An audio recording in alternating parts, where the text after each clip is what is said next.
নমস্কার বন্ধুরা, আমি সঞ্জু। প্রত্যেক দিনের মতন আজকেও দুর্দান্ত একটা রেসিপি নিয়ে চলে এসেছি। তো দেখো, প্রচণ্ড ঠান্ডা পড়ে গেছে, আর এই কনকনে ঠান্ডায় দেশি মুরগির ঝোল খেতে কিন্তু অসাধারণ লাগে। তা তোমরা ভাত দিয়েই খাও বা রুটি দিয়েই খাও। তো মুরগির ঝোল তো তোমরা প্রত্যেকেই করতে পারো, বাট আজকে আমি যে রেসিপিটা তৈরি করব সেটা কিন্তু একটু স্পেশাল। আজকে রেসিপি আলু দিয়ে দেশি মুরগির ঝোল। তো দেখো, দেশি মুরগির ঝোল করার জন্য এখানে আমি 1 কিলো মুরগির মাংস নিয়ে নিয়েছি। আর মুরগির মাংসটা বেশ ভালো করে ধুয়ে ঠিক এরকম মাঝারি সাইজ করে কেটে নিয়েছি। বেশি ছোটও না আবার বেশি বড়ও না। এইদিকে দেখো, বড় সাইজের 3টে আলুকে আমি আধখানা করে কেটে খোসা ছাড়িয়ে বেশ ভালো করে ধুয়ে নিয়েছি। এবারে দেখো, গ্যাস ধরিয়ে একটা কড়া বসিয়ে দিলাম, আর কড়াই দিয়ে দিচ্ছি বেশ খানিকটা সর্ষের তেল। তেলটা গরম হয়ে গেলে প্রথমেই আমি আলুগুলো ভেজে নেব। দিয়ে দিলাম অল্প একটু নুন, দিয়ে দিচ্ছি অল্প একটু হলুদের গুঁড়ো। এবারে গ্যাসের আঁচটা মিডিয়ামে রেখে নুন আর হলুদ দিয়ে আলুটাকে বেশ লাল লাল করে ভেজে নেব। কিন্তু খেয়াল রাখতে হবে আলুটা যেন 60%-এর বেশি ভাজা না হয়, কারণ এটা আবার মাংসের সাথে বয়েল হবে।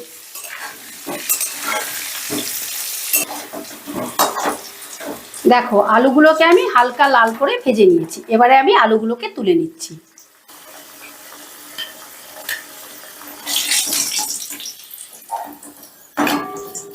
এবারে ওই আলু ভাজার তেলে চিকেনটাও ভেজে নেব।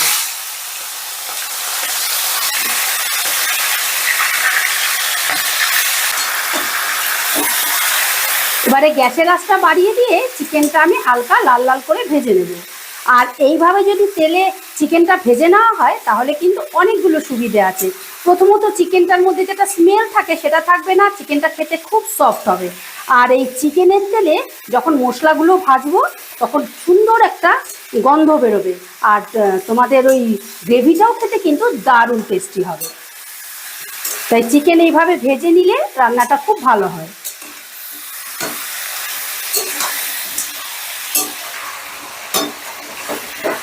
দেখো, চিকেনগুলোকে আমি হালকা লাল করে ভেজে নিয়েছি। এবার চিকেনগুলো তুলে নেব।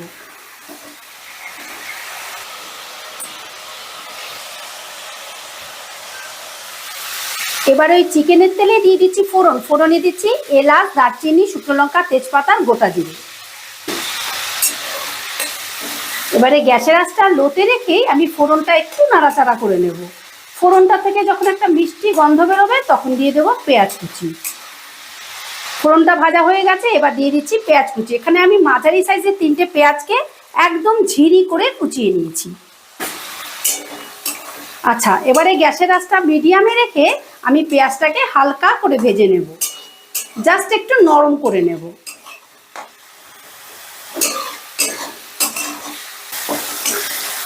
পেঁয়াজটা একটু ভেজে নেবার পর যখন এইরকম নরম হয়ে যাবে তখন দিয়ে দেব আদা, রসুন, কাঁচা লঙ্কা বাটা। এখানে আমি 2.5 কোয়া আদা আর 16-17টা রসুনের কোয়া আর 6-7টা লঙ্কাকে একত্রে বেটে নিয়েছি। এবার এটাও একটু পেঁয়াজের সাথে মিশিয়ে নিচ্ছি।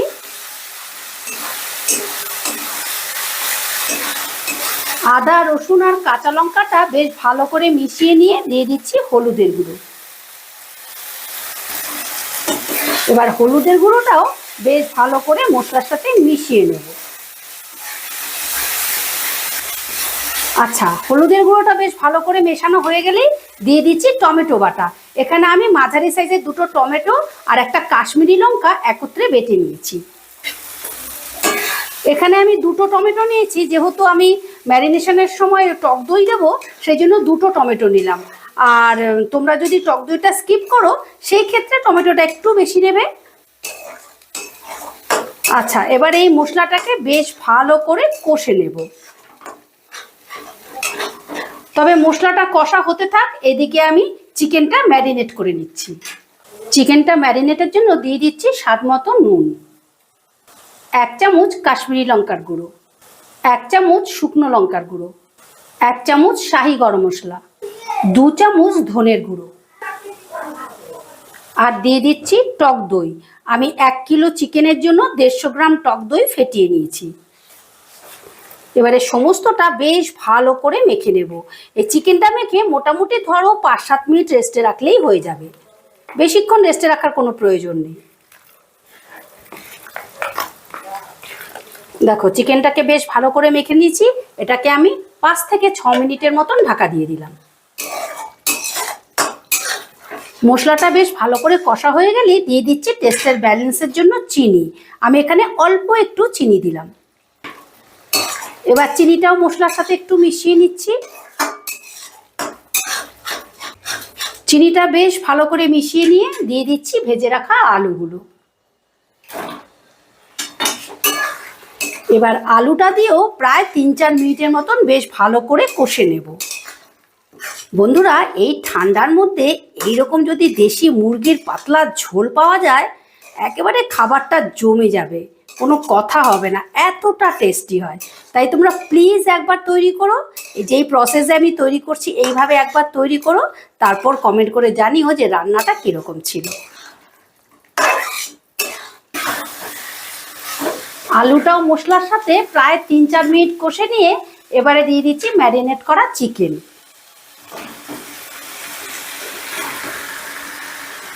এবারে চিকেনের বাটিটা ধুয়ে অল্প একটু জল দিয়ে দিলাম।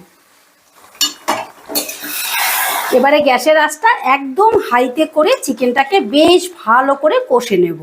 এবারেও ধরো 3-4-5 মিনিটের মতন কষে নেব। তবে একটু ঢাকা দিয়ে দিয়ে কষবো, তাহলে খেতে খুব টেস্ট হবে। যে কোনো রান্নায় যদি একটু ঢাকা দিয়ে দিয়ে কষা হয় তাহলে কিন্তু রান্নার স্বাদটা অনেকটা বেড়ে যায়। বেশ ভালো করে মিশিয়ে নিয়েছি।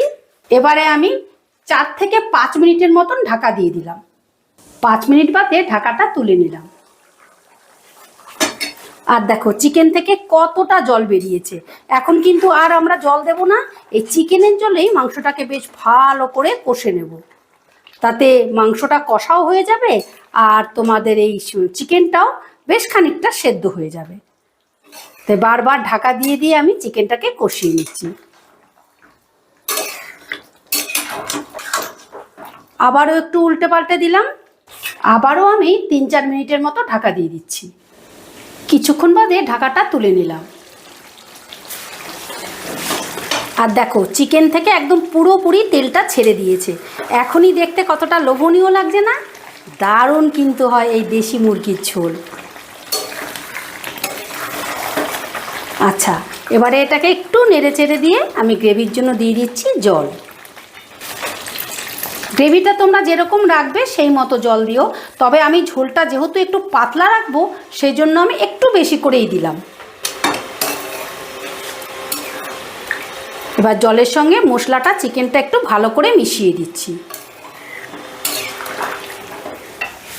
ভালো করে মিশিয়ে দিয়ে গ্যাসের আঁচটা মিডিয়ামে রেখে মোটামুটি আমি 4 থেকে 5 মিনিটের মতন ঢাকা দিয়ে দিলাম সমস্তটা ঠিকমতো রান্না হওয়ার জন্য।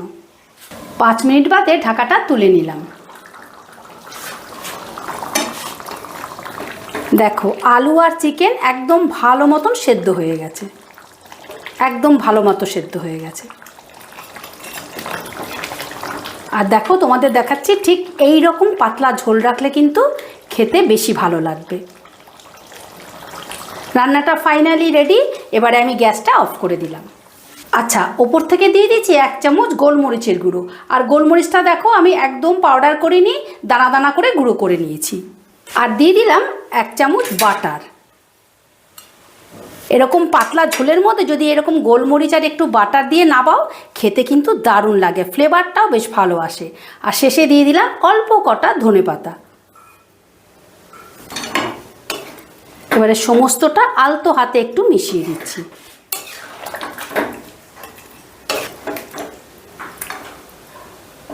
দেখো তোমরাই দেখে বলো রান্নাটা কিরকম হয়েছে। অসাধারণ অসাধারণ। এবারে 5 মিনিটের মতন স্ট্যান্ডিং টাইমে রেখে তোমাদেরকে পরিবেশন করে দেখাচ্ছি। আশা করি রেসিপিটা তোমাদের ভালো লেগেছে। আর ভালো লাগলে অবশ্যই একটা কমেন্ট করে জানিও। আর আমার চ্যানেলটা সাবস্ক্রাইব করতে ভুলো না যেন। আবার দেখা হচ্ছে নতুন কোনো ভিডিওতে। ঠিক আছে, টাটা।